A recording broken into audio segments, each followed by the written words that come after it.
YouTube. Donc aujourd'hui ensemble on va faire une recette, le banana bread, donc le pain à la banane et aux épices. C'est une recette que j'apprécie énormément, que j'ai souvent fait par le passé, mais que désormais maintenant que je suis en diète, je vais plutôt le réserver pour des jours plaisir, comme des cheat meals. Voilà, donc alors c'est pas un pain qui va être mauvais en soi parce qu'on va avoir des bonnes graisses dedans et on va pas avoir tout ce qui est sucre raffiné ou du beurre, ce genre de choses, mais il reste quand même riche caloriquement parlant. Donc voilà, on va plutôt le réserver pour des jours, on va dire, occasionnels. Par contre, si vous n'êtes pas en diète, faites-vous plaisir le matin avec un bon café latte aux amandes, c'est juste parfait.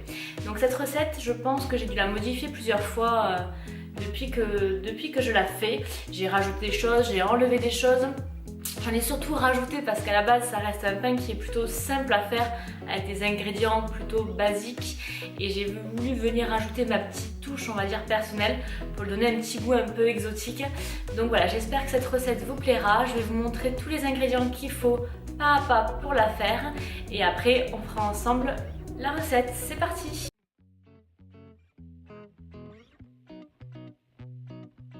Donc c'est parti, donc en premier lieu on va venir donc écraser nos bananes avec une fourchette pour faire une sorte de purée.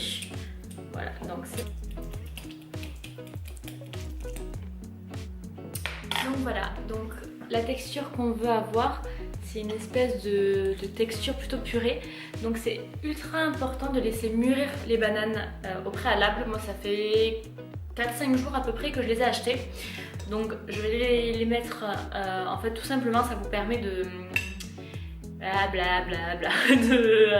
de garder en fait, d'avoir du sucre supplémentaire et surtout d'avoir une texture beaucoup plus souple, c'est-à-dire que la banane va être beaucoup plus molle, donc on va pouvoir plus s'amuser à faire une purée avec.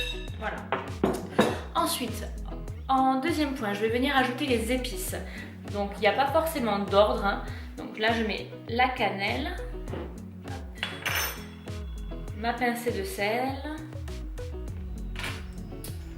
la vanille en poudre et hop, la muscade.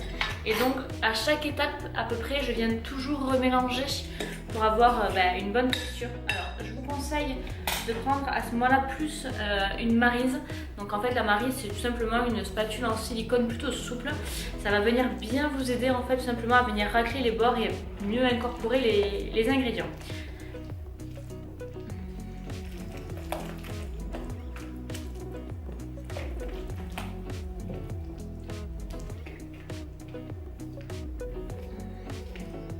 Voilà. Donc maintenant je vais venir ajouter le sirop d'érable. Pour le sirop d'érable, je mets 3 cuillères à soupe.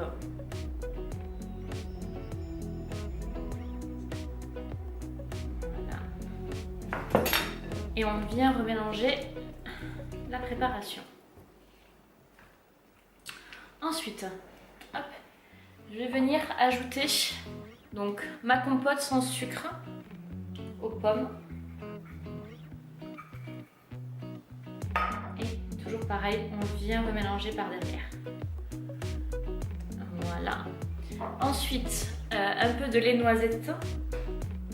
Alors, j'adore faire cette recette avec du lait de... Alors, j'ai pas eu le temps de le faire, mais avec du lait de noix de pécan. En fait, c'est super simple à faire. Si vous voulez, je vous ferai un post dessus, enfin une petite vidéo sur les laits végétaux. On a tendance, et moi la première, à les acheter, sachant que c'est ultra simple à faire, ça revient beaucoup moins cher, on sait ce qu'on y met dedans, donc du coup on va pas rajouter de sucre, ou sinon si on en rajoute, on sait ce qu'on y met, ça va pas être des sucres raffinés, et surtout il va être beaucoup plus riche, ça veut dire qu'on va pouvoir mettre beaucoup plus d'amandes, de noisettes ou de pécan que d'eau. Souvent quand on les achète c'est plutôt bien dilué, donc c'est vrai que c'est assez dommage. Donc voilà, on a une espèce de préparation comme ceci. Maintenant je vais venir ajouter donc le zeste d'orange. Alors moi j'adore mettre du zeste d'orange dans les préparations aux épices. Je trouve que ça amène un petit goût supplémentaire chaud et j'adore quand même l'odeur, c'est super. Et là on va venir ajouter donc les noix de pécan qu'on a concassées en 4. Alors je sais pas si on les voit bien. Hop, voilà. On va venir les rajouter ainsi que nos raisins sultanes. Alors je prends toujours des raisins sultanes. La différence, je trouve qu'ils ont une odeur particulière, mais surtout ils sont beaucoup plus tendres que les raisins classiques qu'on a tendance à acheter. Et là on vient mélanger. Voilà, on incorpore bien. Voilà, je sais pas si vous voyez bien. Et pour finir, donc là ça va être le liant. C'est donc notre farine d'avoine. En fait tout simplement c'est de l'avoine qu'on est venu mixer. Donc alors moi ce que j'aime faire, c'est pas rajouter tout d'un coup. Je vais à peu près mettre pas la moitié mais presque et venir incorporer au fur et à mesure. Parce que ça arrive des fois qu'on en mette un peu trop et qu'on ait une pâte un peu trop, comment expliquer, un peu trop compacte. Donc du coup, je préfère le faire au fur et à mesure. Ça évite d'être déçu.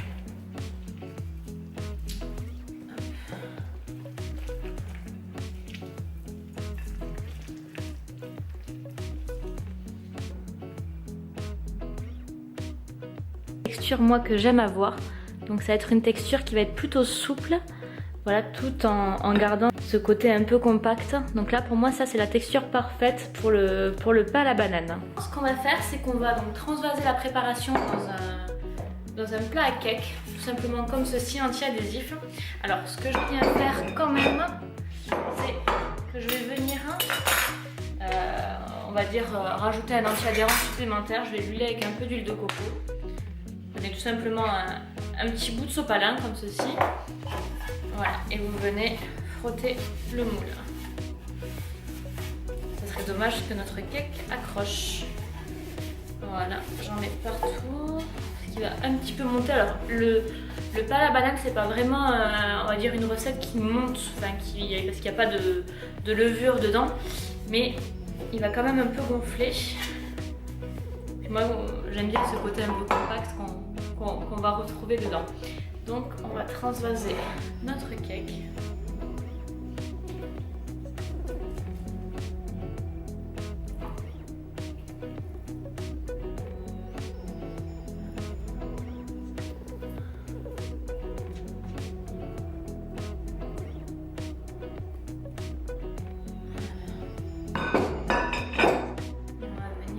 L'étaler pour que ça soit par couche homogène pour éviter d'avoir quelque chose qui va cuire beaucoup au-dessus et pas assez.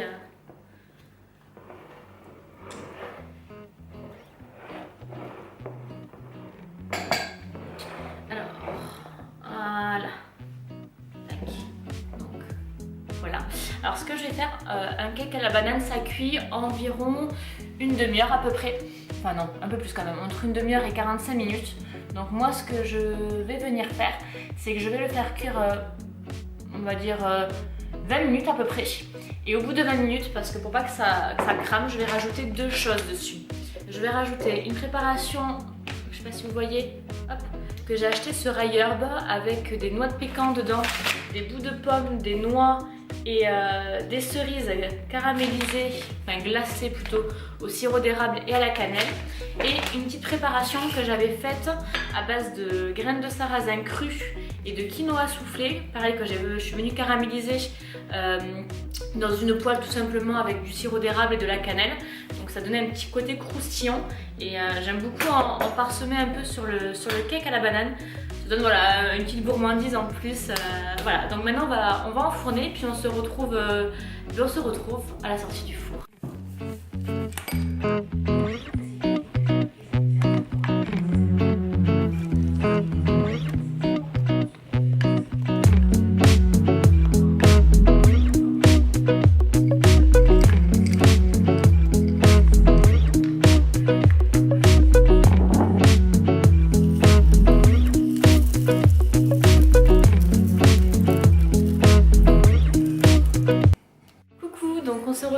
À la sortie du four, donc voilà le résultat de notre pain aux bananes.